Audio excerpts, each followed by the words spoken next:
Good morning everyone, most welcome in Avinash tutorial. आज का जो टॉपिक है वो हमने केमिस्ट्री से लिया हुआ है, स्टडी ऑफ गैस लॉ। इस गैस लॉ में हम लोग टोटल समझेंगे बॉयल्स लॉ, चार्ल्स लॉ और गैस लॉ के बारे में। और इसमें अकॉर्डिंग टू स्लाइड्स और नेरिस से रिलेटेड जो टर्म्स इंपॉर्टेंस होंगे रिगार्डिंग न्यूमेरिकल्स और जो प्रॉपर्टीज उसके बारे में डिस्कस करेंगे। तो हम इसके इम्पोर्टेंस जो टर्म्स है डायरेक्टली वहाँ से स्टार्ट करते हैं, जो हमारा फास्ट ट्रैक रिवीजन है उसके अकॉर्डिंग। फर्स्ट ऑफ ऑल आता है matter. Anything that has weight and occupy space is called matter. Gas is also a matter, और we can say that gas is a state of matter. Matter actually बहुत सारे substance होते हैं जो space को occupy कर सकते हैं, जिनका अपना वेट होता है। गैस भी स्पेस को ऑक्यूपाई कर सकता है, गैस का भी एक अपना वेट होता है। That's why gas is a matter. Matter का जो स्टेट होता है, स्टेट ऑफ मैटर, ये 3 स्टेट होते हैं, solid, liquid and gas. Now compare in properties of solid, liquid and gas. 3 types के जो मैटर हैं इनके बीच का में कंपेयर कर रहे हैं। जैसे सॉलिड स्टेट में है तो सॉलिड स्टेट है definite shape and definite volume. Solid state में जो सब्सटेंस होते हैं, जो मैटर होता है, उसका शेप और वॉल्यूम दोनों डिफिनिट होता है। लेकिन लिक्विड केस में इनका डिफिनिट शेप नहीं होता है, लेकिन इनकी जो क्वांटिटी होती है, इनकी वॉल्यूम जो होती है वो फिक्स होती है। और गैस के केस में इनका जो शेप होता है और वॉल्यूम होता है वो दोनों चेंज होता है, फिक्स नहीं होता, कांस्टेंट नहीं होता है। In a solid molecules are closely pack. Solid के केस में जो इनके जो सब्सटेंस के मॉलिक्यूल्स होते हैं वो एक दूसरे के काफ़ी क्लोज होते हैं। लिक्विड के कंडीशन में सॉलिड के रिस्पेक्ट में जो मॉलिक्यूल्स होते हैं थोड़ा दूर दूर होते हैं, और गैस में इनके बीच का स्पेस और ज़्यादा होता है। मॉलिक्यूल्स के बीच का स्पेस गैस के केस में सबसे ज़्यादा होता है। सॉलिड में इंटरमोलिकुलर स्पेस जो होता है वो बहुत कम होता है। दैट्स वाई पार्टिकल्स एक दूसरे के काफ़ी क्लोज होते हैं। लिक्विड में सॉलिड के रिस्पेक्ट में इनमें इंटरमोलिकुलर स्पेस थोड़ा सा ज़्यादा होता है। इंटरमोलिकुलर स्पेस का मतलब होता है कि 2 मॉलिक्यूल्स के बीच का स्पेस। और गैस के केस में इंटरमोलिकुलर स्पेस जो होता है वो सबसे ज़्यादा होता है।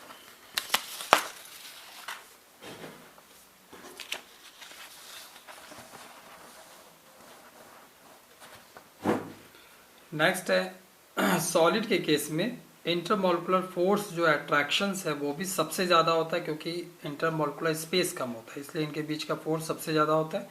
लिक्विड में इंटरमोलिकुलर फोर्स जो है वो कंपेयर टू सॉलिड जो होता है वो कम होता है। और गैस में इंटरमोलिकुलर फोर्स जो है वो दोनों के रिस्पेक्ट में सबसे कम होता है। सॉलिड में जो मैटर है वो फ्लो नहीं कर सकता है। लिक्विड के केस में मैटर फ्लो कर सकता है, और गैस के केस में वो मैटर फ्रीली जो होता है वो फ्लो कर सकता है, और डिफरेंट डिफरेंट डायरेक्शंस में।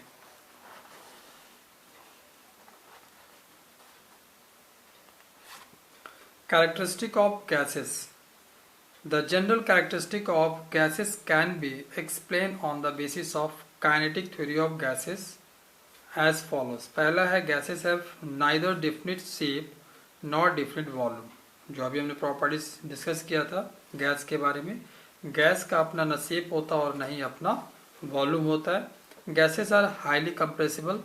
गैसेस के पार्टिकल्स जो होते हैं वो एक दूसरे से काफ़ी दूर होते हैं, दैट्स वाई इनको हम कंप्रेस कर सकते हैं। Gases have minimum density.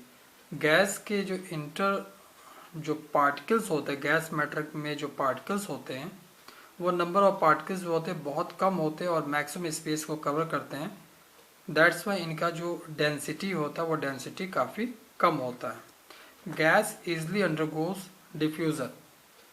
देखिए, डिफ्यूज़न वो प्रोसेस है जिसमें कि किसी 2 या 2 से ज़्यादा सब्सटेंस को आपस में मिलाते तो वो टोटली मिक्सअप हो जाता है। जैसे सपोज करते कि हमने एक चैम्बर ले लिया, क्लोज चैम्बर ले लिया, उस चैम्बर में हमने ऑक्सीजन गैस को छोड़ा और इसके बाद CO2 गैस को छोड़ा, तो आफ्टर सम टाइम क्या होगा, दोनों गैसेस आपस में मिक्सअप हो जाएंगे। तो इस तरह के प्रॉपर्टीज को ही हम लोग डिफ्यूजन कहते हैं। तो जो आपका गैस है वो डिफ्यूजन प्रोसेस जो है वो इजीली करता है। लिक्विड में गैस के रिस्पेक्ट में थोड़ा सा प्रॉब्लम होता है डिफ्यूजन में, और सॉलिड में बिल्कुल डिफ्यूजन प्रोसेस नहीं होता। गोल्ड अगर चाहते हैं कि डायरेक्टली वो सॉलिड स्टेट में सिल्वर से मिक्सअप हो जाए, कभी नहीं हो सकता, लेकिन लिक्विड स्टेट में वो एक दूसरे से मिक्सअप हो सकते हैं। तो लिक्विड में भी आपका डिफ्यूजन प्रोसेस होता है और गैस में तो 100% होता है।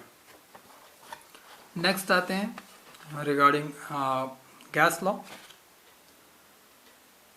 Gas law describe the behavior of gas under the conditions of pressure, temperature and volume. Gas law क्या है कि एक गैस का किसी प्रेशर, टेम्परेचर और वॉल्यूम में क्या रिलेशंस है, इनके बिहेवियर को ही एक्सप्लेन करने के लिए गैस लॉ लिया गया है। The variables use during the gas law are pressure, temperature and volume. Gas law में आपका प्रेशर, टेम्परेचर और वॉल्यूम के बीच में एक वेरिएशंस होता है जिसके अनुसार वो सब एक दूसरे में चेंज होते रहते हैं।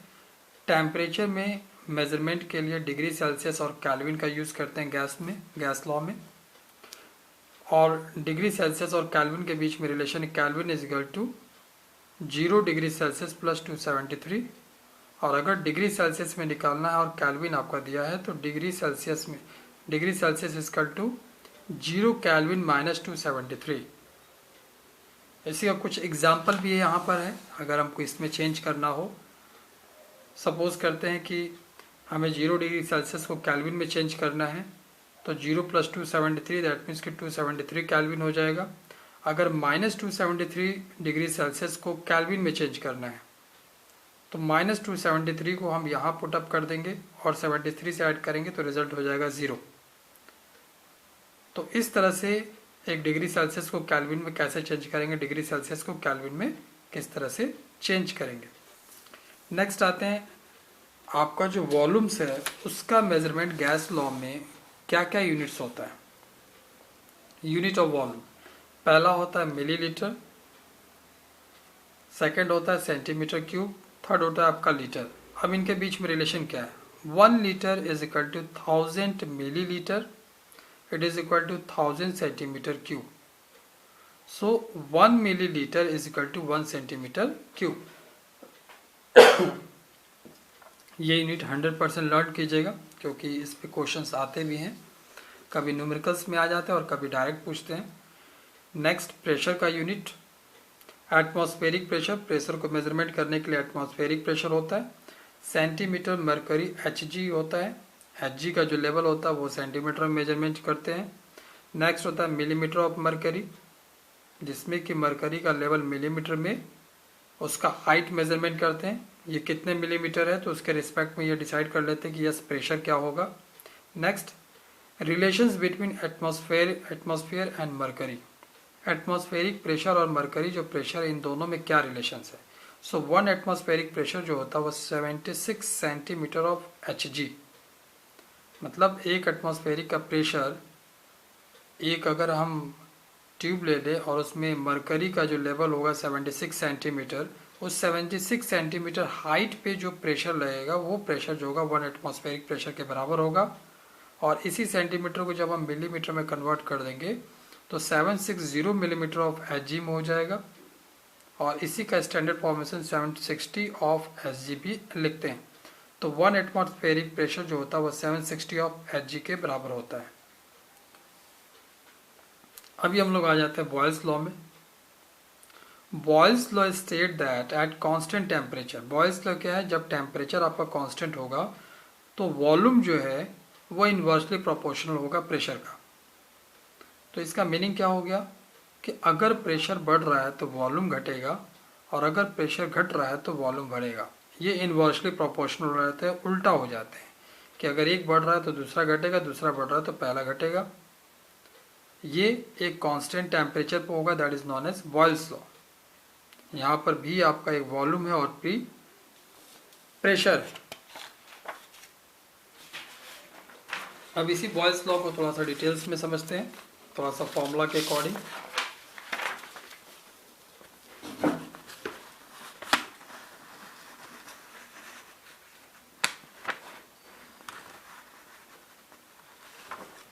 सो बॉयल्स लॉ में जो हमने बोला था b directly proportional to 1/p, उस प्रोपोर्शनल को रिमूव करने के लिए एक कांस्टेंट से मल्टीप्लाई किया गया। इस k को हमने कहा कांस्टेंट।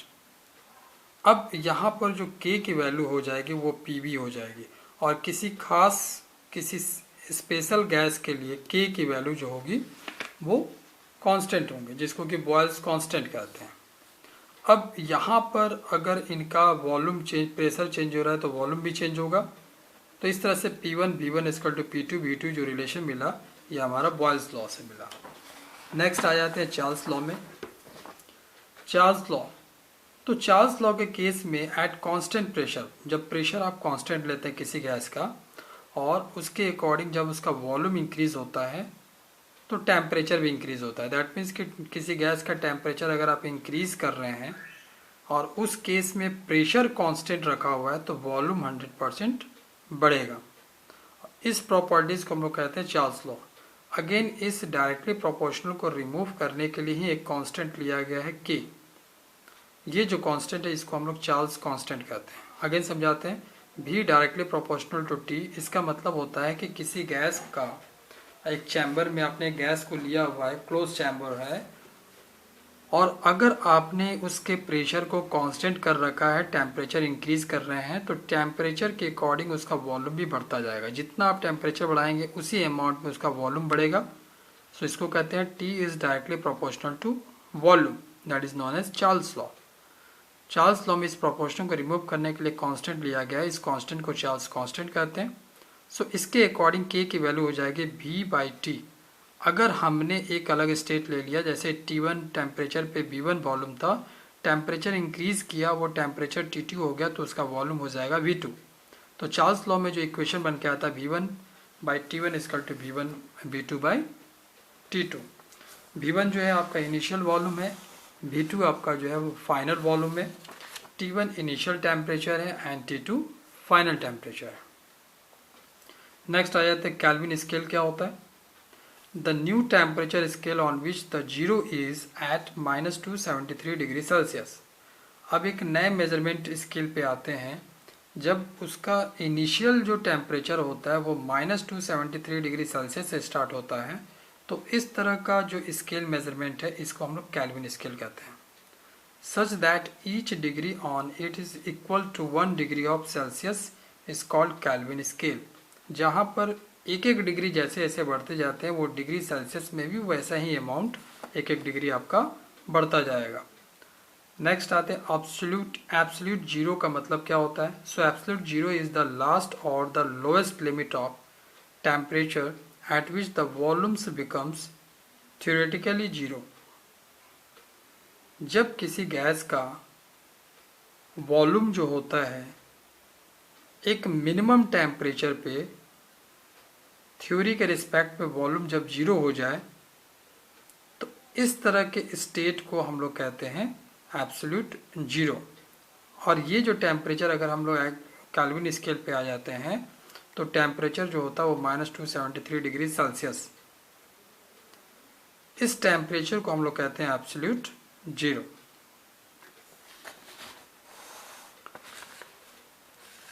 नेक्स्ट है the standard temperature is 0 degree Celsius और 273 केल्विन।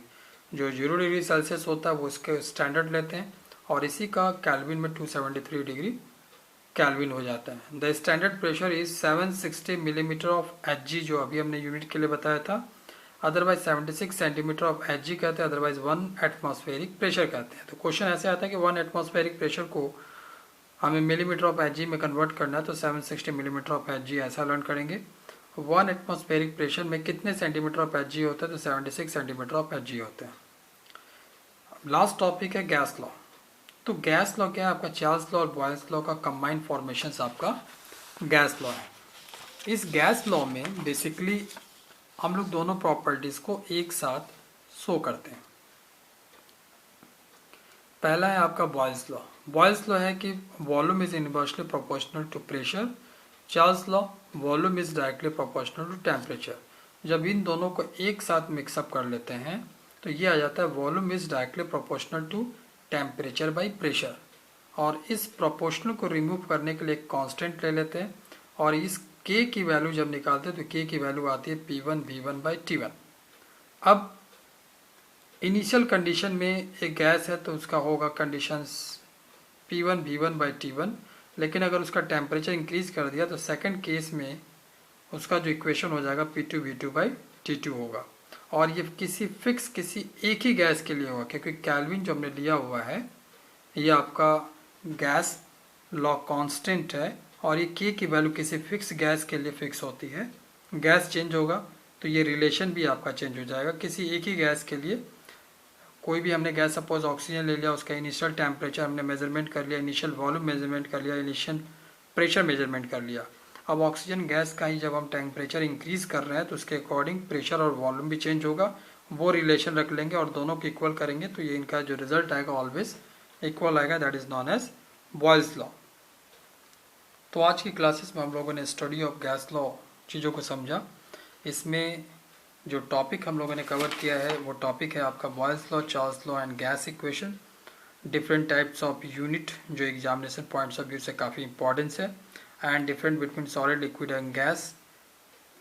और बेसिकली इसमें हम लोगों ने गैस के प्रॉपर्टीज़ को ज़्यादा समझा, इस टॉपिक को कवर किया। नेक्स्ट क्लासेस में हम लोग और टॉपिक्स को लेकर के आएंगे। Thank you.